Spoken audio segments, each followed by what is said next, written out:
Ladies and gentlemen, we are about to begin shortly.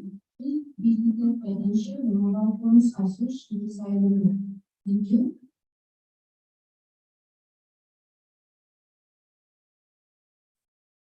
Before we start our CME, here are some important announcements to highlight. For attendance, kindly scan the QR code on the screen, which will be displayed before and after CME session, or use the attendance link provided in the live chat of our YouTube channel. For those who join the CME via online, any questions are welcome through the chat box in YouTube channel.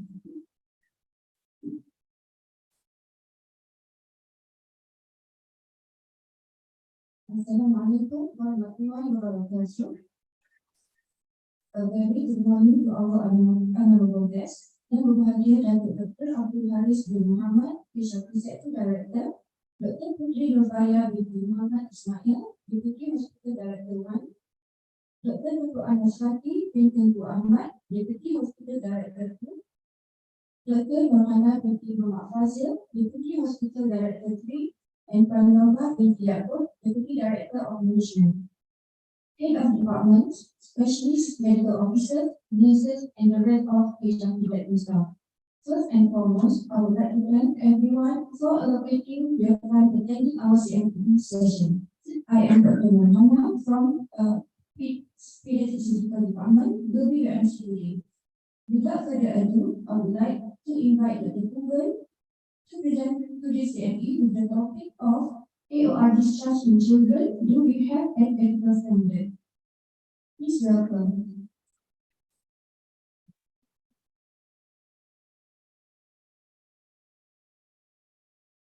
Hello.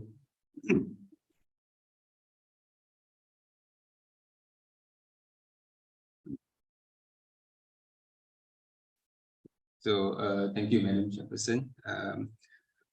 Very good morning to the directors, deputy directors, consultants, specialists, and all my fellow colleagues in HRPZ.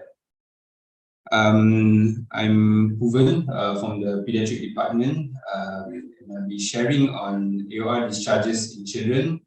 Do we actually have an ethical standard? So, children in Malaysia are generally are not infrequently open to neglect and poor parental decisions. It's our responsibility, and a few key agencies, including the welfare officers, the police, and us, the healthcare workers, to help ensure that we are able to protect these vulnerable children.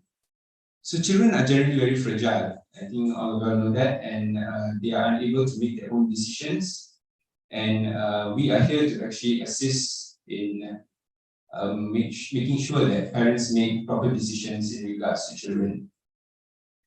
So since 1991, there are clear legislations in regards to child protection. The first one that we have in 1991 is actually the Child Protection Act, and later it was revised in 2001 as the Malaysian Child Act, and now it's still being revised again because there are some improvements that still needs to be made. But coming to that, still our main aim is actually not about knowing what changes are actually being made in the Child Act, and so, but it's just to maybe know that it's actually available and it's actually something that we should use in regards to patient care and protecting kids. So let's start with a few scenarios first. Yeah? So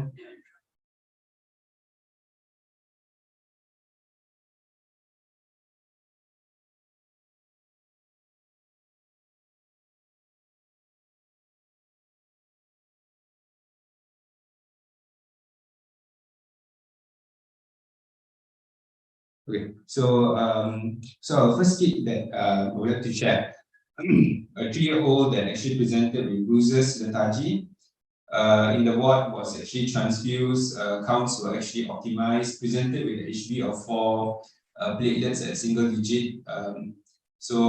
As we transfused, child clinically improved, active, tolerating orally well, looked much more happier, active to parents. But unfortunately, the full blood picture came back as 70% blast, and parents were actually not keen for EMA and treatment. Then we have a kid that was actually shared with me from the southern region. So a kid day 1 of life with imperfect NS.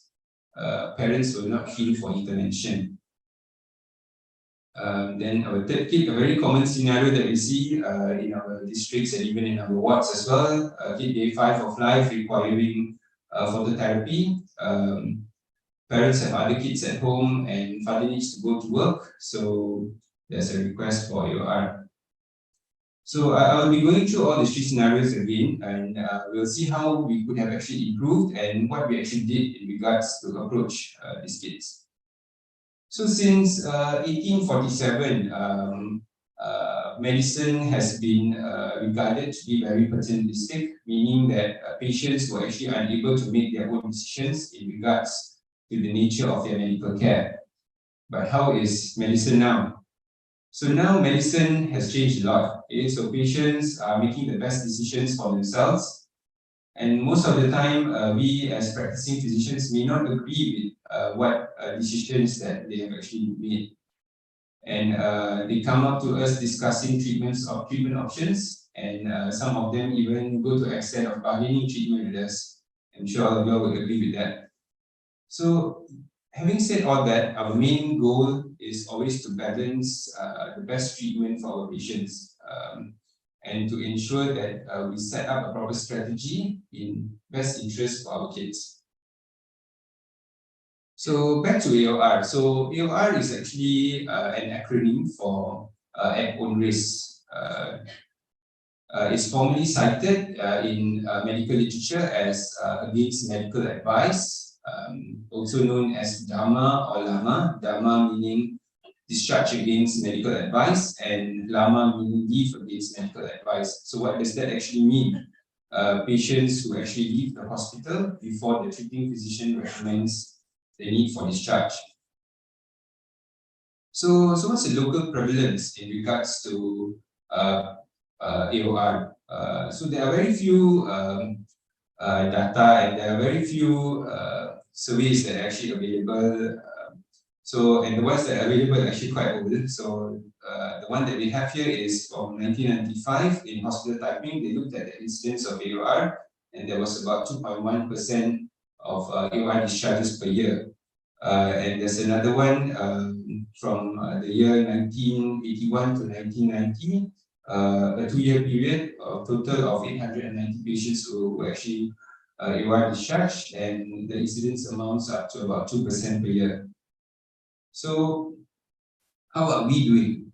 So HRPs, this is just the crude data that I actually called our medical record unit to actually obtain. So I did not digest what are the causes of AOR, but I would like to highlight most importantly is the number of pediatric AOR discharges that we're dealing with. So in 2021, we were actually dealing with about 44 pediatric AOR discharges. And please bear in mind, pediatric meaning pediatric medical, surgical, ED, optal, everything that is pediatric related.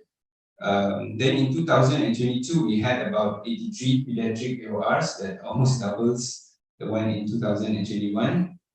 And in 2023, I would say we are doing quite good. We have been dealing with about 13 pediatric AORs. It's quite good to see the number 13 there. I would really say that one of the main reasons that we're looking at the number 13 there is actually a few important actions that we took, especially in our pediatric department. So pediatric department in HRPZ2 medical pediatric department, we do not practice AOR discharges as of early January. So any patients that need to be discharged needs a proper plan or discussion before discharge. Okay, so so the reason why we don't practice AOR discharge is, so every time we AOR discharge a patient, the AOR comes up in the census in the morning, and the next morning you will get a message or call from Dr. Azmi asking, could you have done anything different for this kid, like example. So so I think my colleagues would agree with that. So so that is one of the reasons that we are actually not practicing AOR discharges, and I think it's a good improvement in regards to protecting these kids. So in pediatric AOR, so what are the circulars and guidelines available? So in 2021, December, our previous DG actually came up with a circular looking into standardizing and also looking into improving the manner AOR discharge takes place in both adult and pediatrics. So this circular states tujuan adalah untuk memastikan dan menyeragamkan prosedur mengenai pesakit yang AOR, and I want to highlight the second bar there, which is antara undang-undang yang boleh menahan pesakit di dalam hospital, rumah dan lain-lain kawasan pengasingan termasuk bagi penjagaan sementara temporary custody adalah seperti Prevention and Control Act of Infectious Disease Act 1988, Mental Health Act 2001, and for us most importantly the Child Act 2001. Okay, so again, just going a bit more deeper into the circular. This circular is actually easily 7-10 page circular. So specifically looking into point number 1.3 and point 2.4. So point 1.3 says akan tetapi prosedur bagi discharge daripada hospital atas kemauan sendiri atau AOR discharge tidak terpakai bagi pesakit kanak-kanak di bawah umur 18 tahun kerana tertakluk di bawah Akta Kanak-kanak 2001.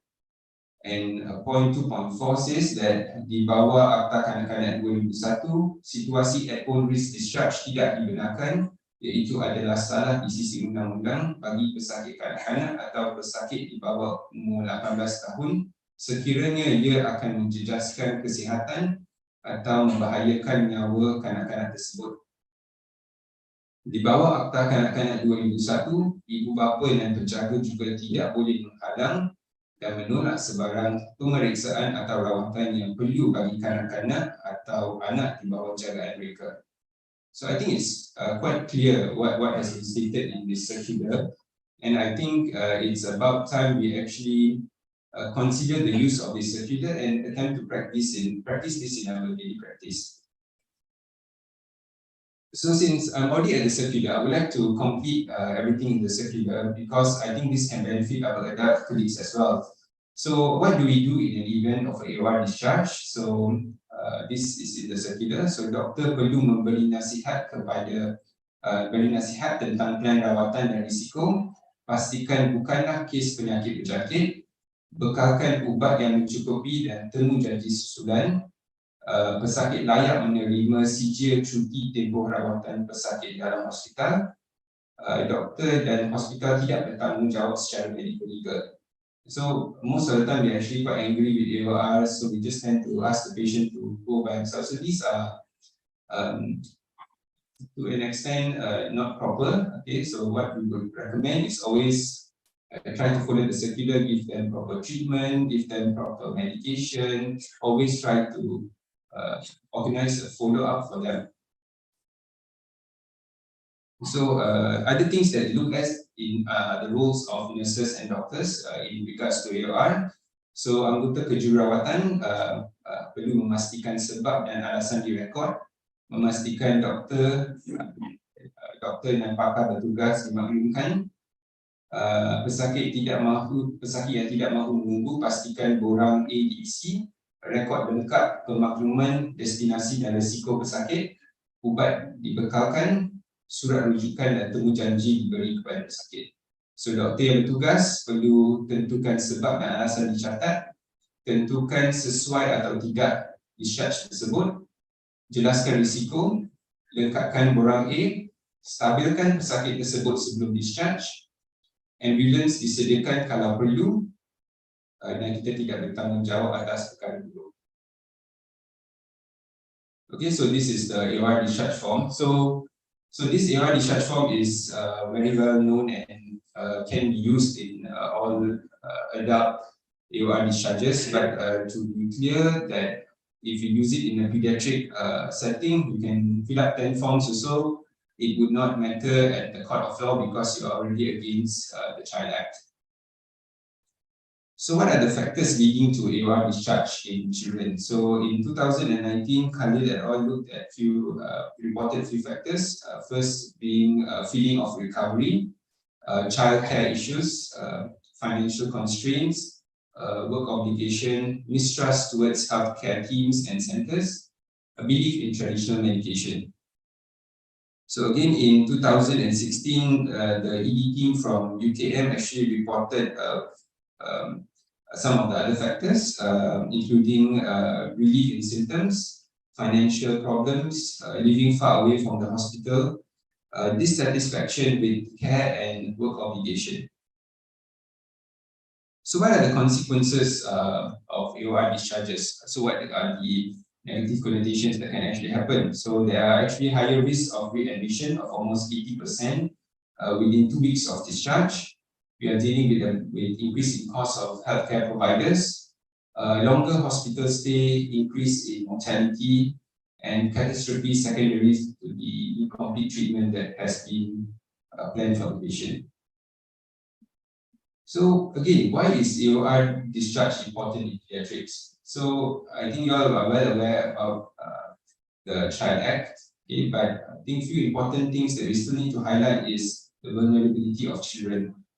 So children have the lack of ability to actually make informed, balanced, and free decisions based on the information provided.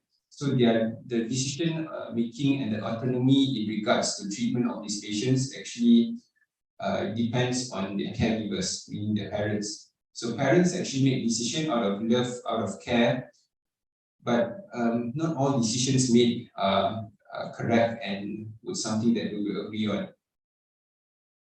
So other acts and available legislations includes the Majority Act in 1971, which actually states that children less than 18 years of age cannot give their own consent in Malaysia, cannot give their own consent, and the consent needs to come from the parents. And in Malaysia, we also do not practice the guilt's competence, which is actually described as the ability of a child under 16 years of age to actually give consent to any medical treatment if they have enough intelligence, maturity, and understanding towards the nature and the consequences of the treatment. Okay, so the question always comes: Are we doing enough? So I would say that we're not doing enough. So the most important thing in regards to AOR discharge in children is always, and not only children, in adults as well, is always maintaining a good communication. So when we are dealing with communication in pediatrics, we are dealing with a triad of patient, parents, and also clinicians. So we need to make sure the parent is happy, we need to make sure the patient is happy, at the same time, we need to make sure we are happy with what decision that we are making as well.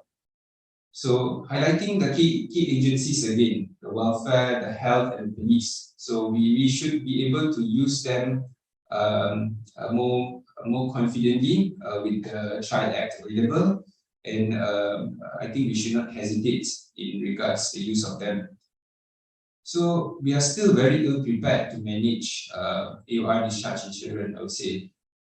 There are no clear guidelines, there are no effective policies in place, and all of this are quite disturbing and difficult for our junior colleagues especially.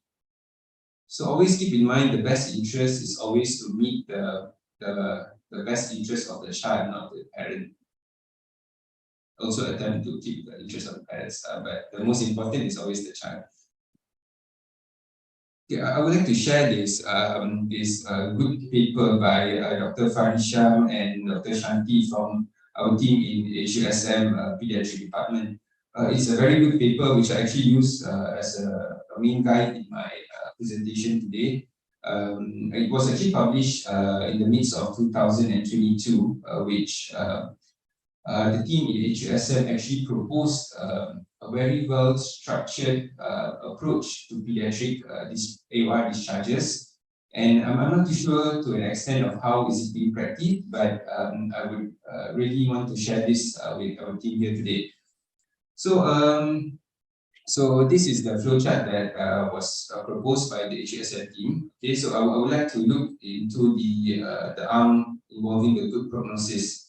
Okay, so the arm involving the good prognosis. So a parent actually requests for AOR discharge. You start off with the counseling with the medical officer, and then you inform your specialist, and then your specialist informs your consultant. And the HUSM team actually suggests the involvement of a medical social worker in regards to approach to AOR discharge. So as soon as our medical social worker is involved, they attend counseling, and if the counseling does not work, there is a role to actually involve the Child Protective Services, meaning our JKM. So our JKM comes into play.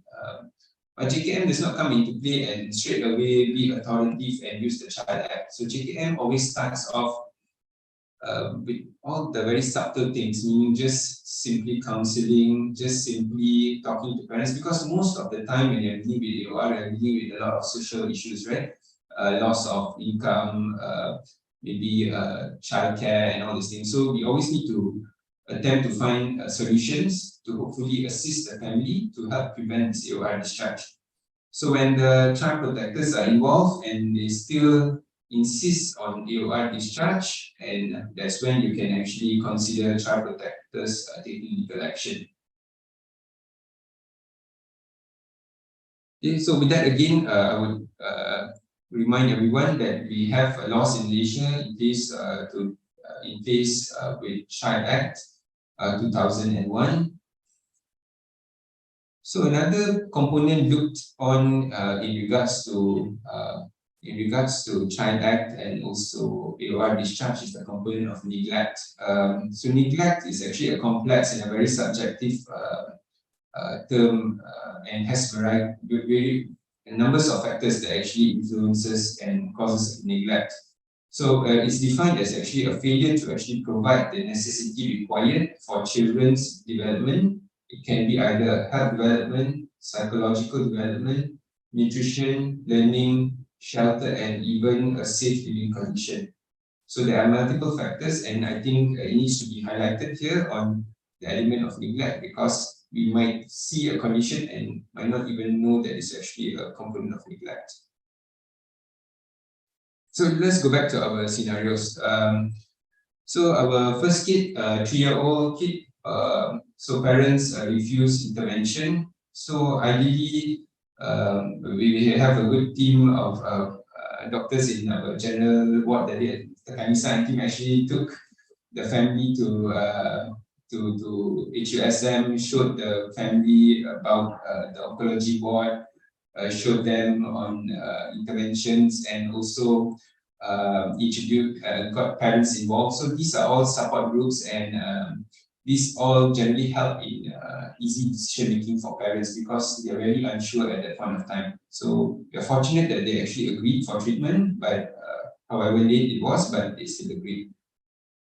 So our second kid, very unfortunate, the kid that I mentioned from the southern region, this kid actually passed away because parents were actually very insistent on no intervention, with the child just having an isolated imperforate NS, very well-known syndromic kid.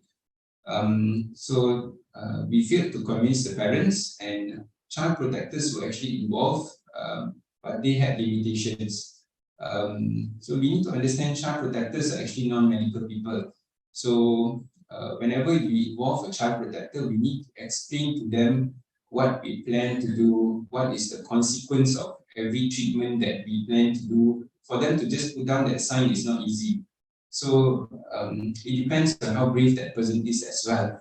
So it's a lot of responsibility that they are taking, but we hope there can be improvement with the upcoming Child Act in regards to this particularly.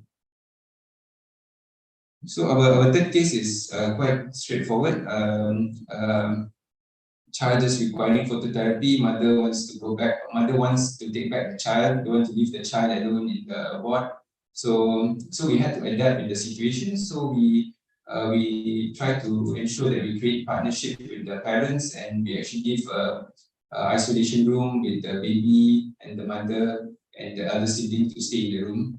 Okay, so these are things that might not some may not agree on, but as what I would like to repeat, our main aim is actually to ensure that we deliver proper and correct medical treatment for our patient that requires it.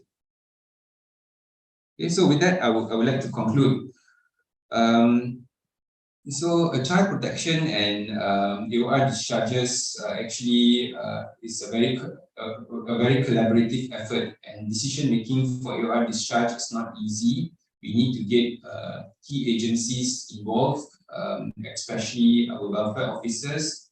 And what we would like to recommend is try to get them involved early as possible, because as what suggested by the team in HSM, the involvement of the medical social worker may not be easy. I think all of you know medical social workers are one of the most busiest people in the hospital as well.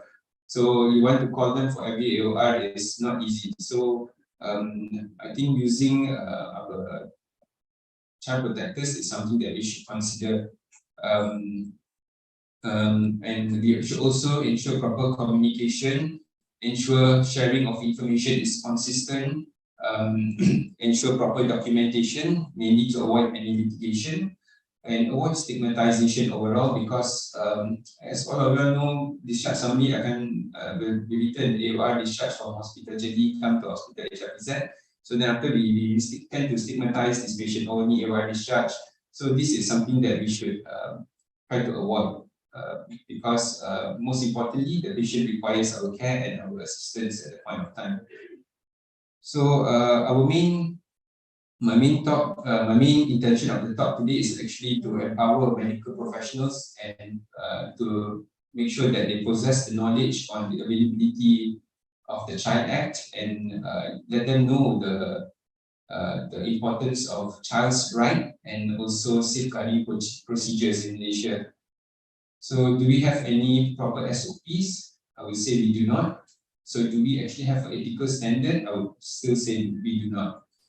So this is actually a guideline for child abuse and neglect, which was produced a long time ago. I would hope one day we could actually come up with the guidelines in regards to hospital management of pediatric AOR as well, because we are looking at quite a number of pediatric AOR. Even not a book, maybe a 2-page in our pediatric protocol also we do. So with that, thank you.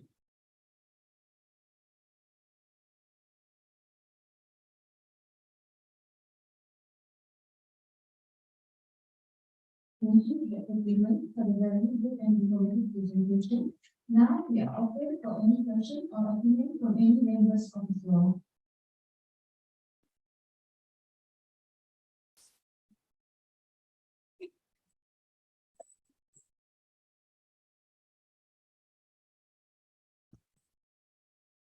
You are saying that we don't have AOR SOP. Yeah, we have We a have- clear, We have AOR SOP in hospital. Okay. So if you have SOP AOR hospital, difference between the children, the only issue is that you're talking about now is that we don't have ethical issues. We don't have SOP for your design. We have issue. The only issue you are bring up is under child protection. Do you know why the patient asked for your design? Why they ask for AOR? Yeah. Why? So ideally, we want to get that from proper counseling, and there are multiple factors that I presented earlier. There's a lot of factors. Do you have figures? Yes, we do. Sure. Yeah, HR visa, is it? No, for AOR for children. Yeah, we do. The reason I'm asking that the mother brought the patient, the baby to hospital. Mm. Okay, in other words, they want to be treated. But along the line of 3 months, they request what is. So what's wrong with it? Why is it done? Something wrong with it. Yeah. In doing that. Okay. It's a shit. We will about it. Okay. So you have these numbers for why? Which is why sometimes financial issues. Yep. Sometimes because of relationship issues. You neglect, they neglect the parents. They will have more information from past experience in hospital. So I think by the numbers you're saying that we have issues. But because the first thing you should ask is that who you should correct it. So patient datang, program datang dah. Dia balik. Something wrong with us, simple as that. Very true. Okay? Okay. If you want to evoke the chapter set, yes, you can. You can evoke police. Yes, sir. Not you, whoever treated the patient. Thinking that the mother brought the patient back home, they make it more worse than it is. So, do you have experience reporting the police? The case? You said. Yes, I have. Report police. I report police. Okay. But most of the time, when we want to evoke the child protection, we don't have to report police action. We just can isi borang sembilan. The empowerment is not good. It's gone already. The power of doctors. The power of having to go to police and the masyarakat. Most of the time, they don't bother much for you. The only person you can relax of police lah, this one. Because dekat IPK ada unit bahagian child and women. So, you pernah report polis tak soalan saya? Ya, banyak. Pernah? You report sendiri? Ya, report sendiri. Masa MO pun pernah. Ya, betul. As long we need to just report. So, what do you say? So it depends on the case baby. What do you say? Because in regards to AOR, we do not involve police.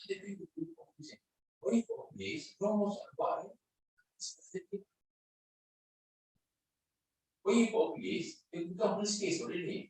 If kalau balik juga, you cannot sign the form anymore. Dia bukan abscond dah. Faham tak? The moment you bagi surat your discharge, then you dah consent to your discharge. That's why we don't recommend. You are talking about the law, or you consider what you pusing lain pula. If you live for police, patient still nak balik lah. Jangan bagi sign your discharge.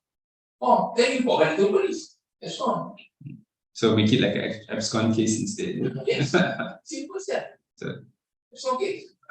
The thing that's right. Bagi dia surat, for discharge, bahawa saya ni tidak mahu lagi apa ni.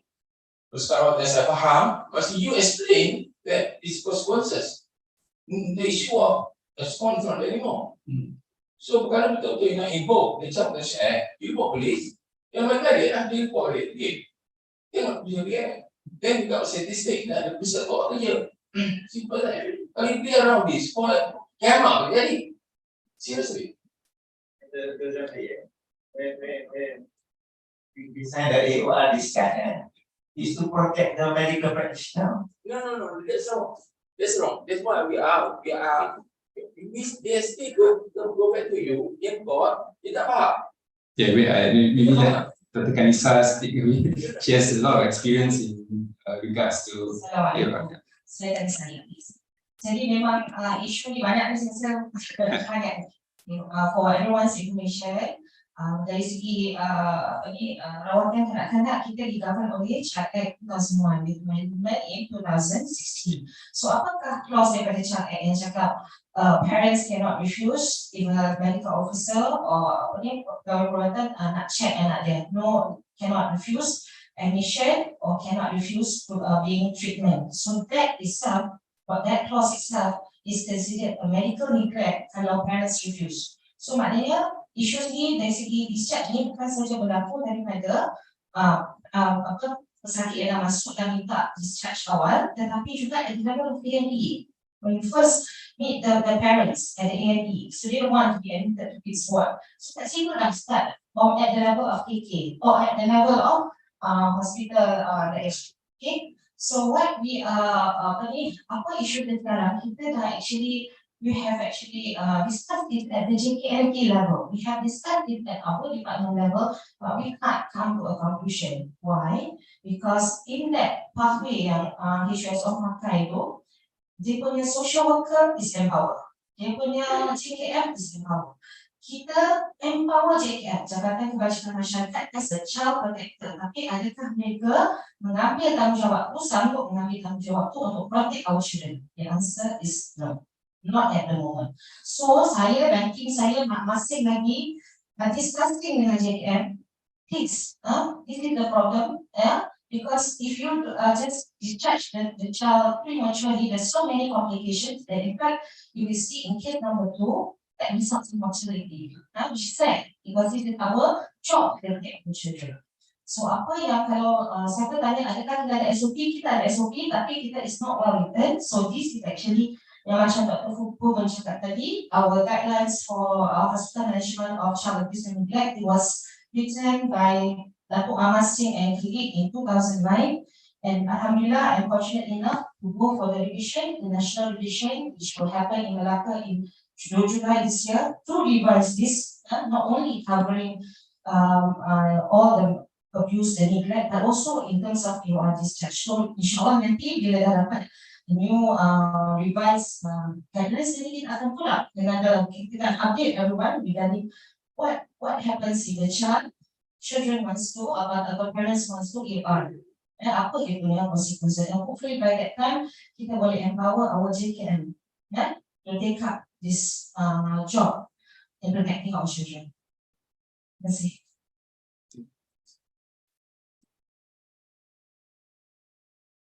Assalamualaikum, saya seperti saya rasa Alisa ni sebenarnya memang familiar. Saya pun setuju dengan pandangan Dr. Zamri dan sama setuju dengan Dr. Nisa. Sebenarnya kalau kes melibatkan JKM ni, pertama mudah saja Dr. Zamri kata ialah report polis plus dengan apa nama tu? Satu Boras 9.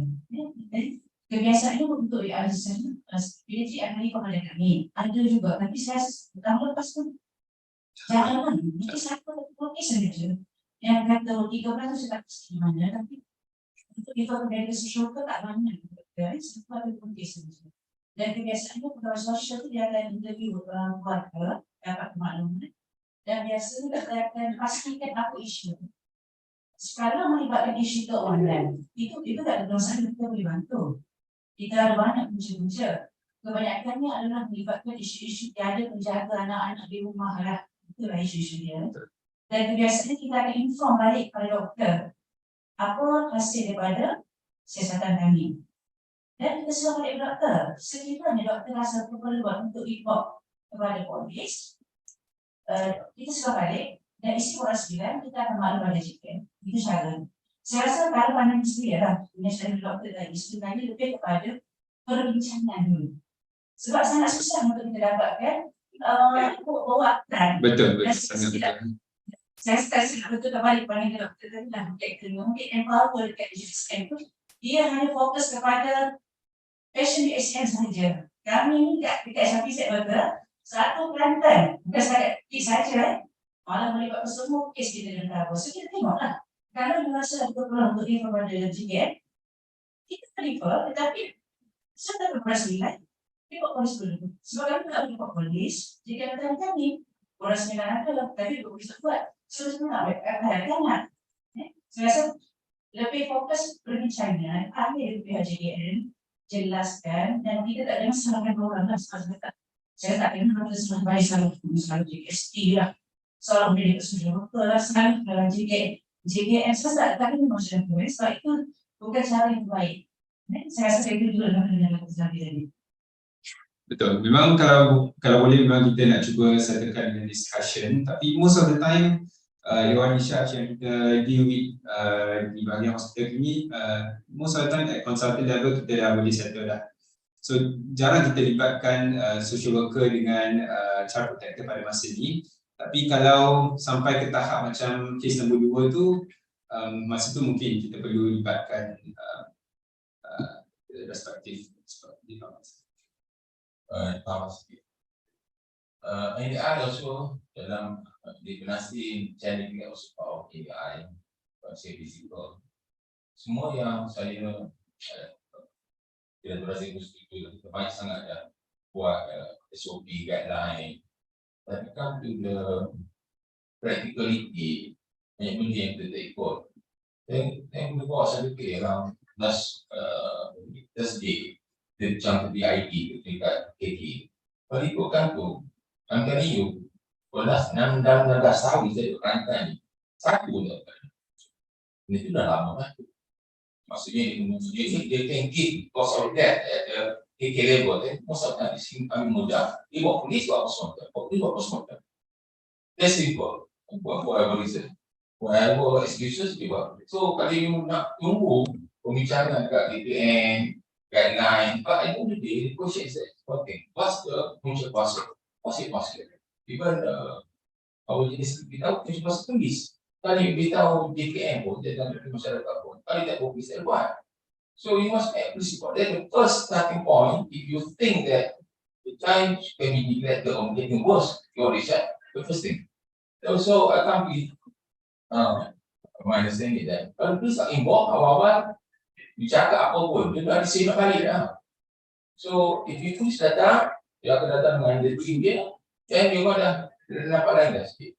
Okay. I think you must be stern that when you believe that your research is important for the child. Tapi same time you look at yourself. Kenapa balik? Dia pun datang dah. Ke kampung, dia lari datang, dengan sewa kat dia, bawa tinggal anak tu. Kenapa datang? Bos dia pun balik. Sampai orang kita rasa. Look at us first. Then we can make things more conducive to the nation.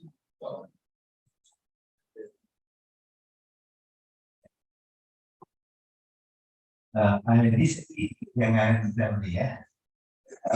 Bila ada always kepastian. support di Jabatan Kebajikan. Yes. So you should report to Jabatan Kebajikan. Yes. And Jabatan Kebajikan should report to Yes. the police. Yeah. Yes. That's how it's done. Actually. Yes. The child protector di Jabatan Kebajikan. Yeah.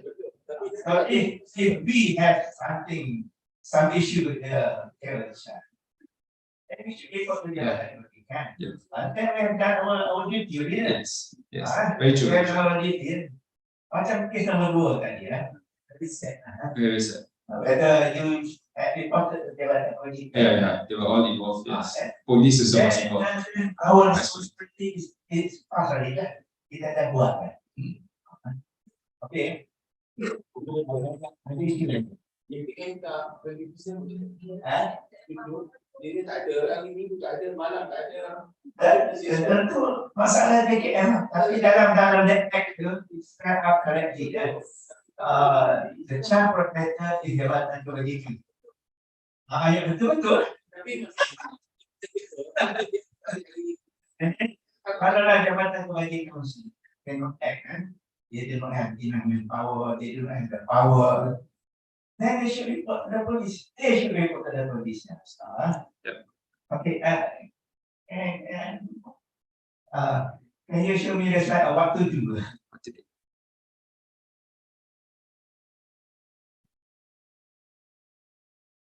No. What to do if AOR discharge? Is it? Yes. Okay. Ini. Okay. Saya. Okay. Saya nak cerita dari sejarah. Bila dia kata tak ada guideline okey kok. Saya dulu buat Osman tahun 80. And when I did my surgical posting, there was one young Malay teacher.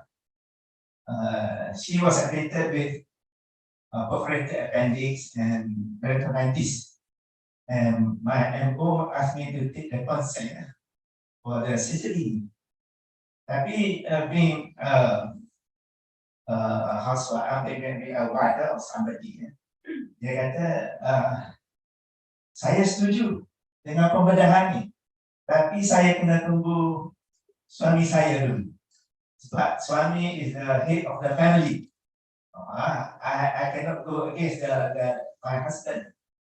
So, bila husband dia datang, suami dia datang, saya approach lah nak dapat consent for peritonitis, for the peritomy, The husband refuse again. Tak mau bagi consent. Jadi, in the end, to protect ourselves, as I said, to protect the hospital, the doctors, kita bagi AOR discharge form. Dia sign AOR. So that's why I said that AOR form is to protect ourselves. We have given the advice, tapi dia tak mau.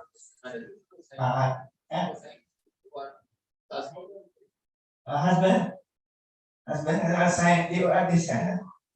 Jadi pada masa itulah pada tahun 80, bila ada AOR, putus hubungan dengan pesakit. Putus hubungan. Marah Kita pun rasa nak marah, putus hubungan. Masa itu di Kelantan USM tak ada, Perdana pun tak ada, hanya hospital Kota Baru dan Kolkrai, Macan. Macan tak boleh buat sendiri. Kemudian our approach, our attitude change. Kata AOR pun we have to pastikan bekal ubat, bagi nasihat, bagi temu janji, sebagai MC macam tu lah. That was second to say, Yes. Our approach change. Tapi it is in general for adults. Can you go back to one slide? The DD circular tidak dibenarkan di bawah akta kanak-kanak, tidak dibenarkan. Itu adalah salah di sisi undang-undang. Ada patient kalau refuse lah, tidak dibenarkan. We can put child act. Tapi generally speaking, we cannot force patient to accept our treatment. In adult, cannot. Patient can go for traditional treatment, Chinese treatment, hormone treatment. We cannot enforce them to accept our management. Tapi for pediatric, you have this child act. The only reason for adult that we can use is actually the Prevention Control Infectious Disease Act and the Other than that, if patient refuse for surgery, refuse any intervention, we cannot force them, except for child act or pediatric. That's why when the second case, patient died, the child died, is very sad. It's very sad. And if you have to discuss again with the body with the police department, that patient should not have died. Should not. Because of this. But at the same time, so another thing, immunization is not mandatory. Immunization, even though we know that there are immunization, there are diseases that can be prevented by immunization. But it's still not mandatory. If you refuse, it's alright. Okay, that's my comment.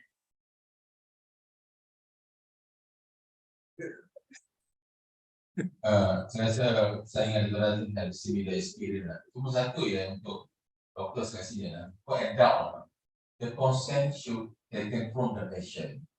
Unless patient mentally tak stabil, they won't take you for mental act.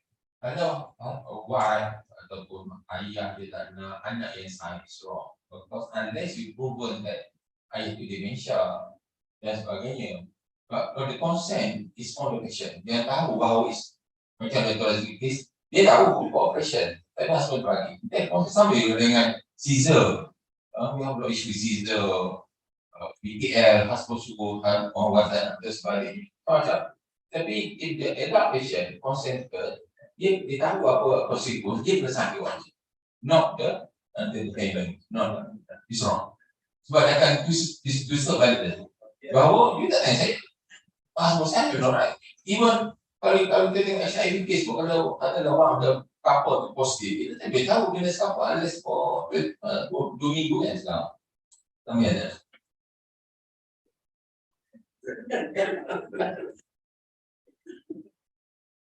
Thank you for your input and discussion from the floor. Any more questions from the floor?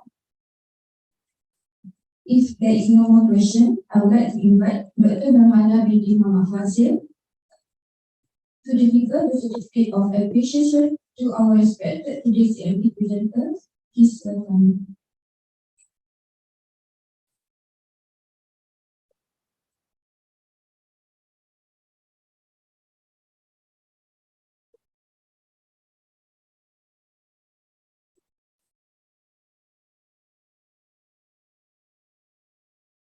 Thank you, Doctor.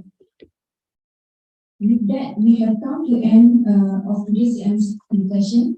The upcoming CME will be presented by Electricity with a topic of where we started and where we are now. Thank you, everyone. Assalamualaikum warahmatullahi wabarakatuh.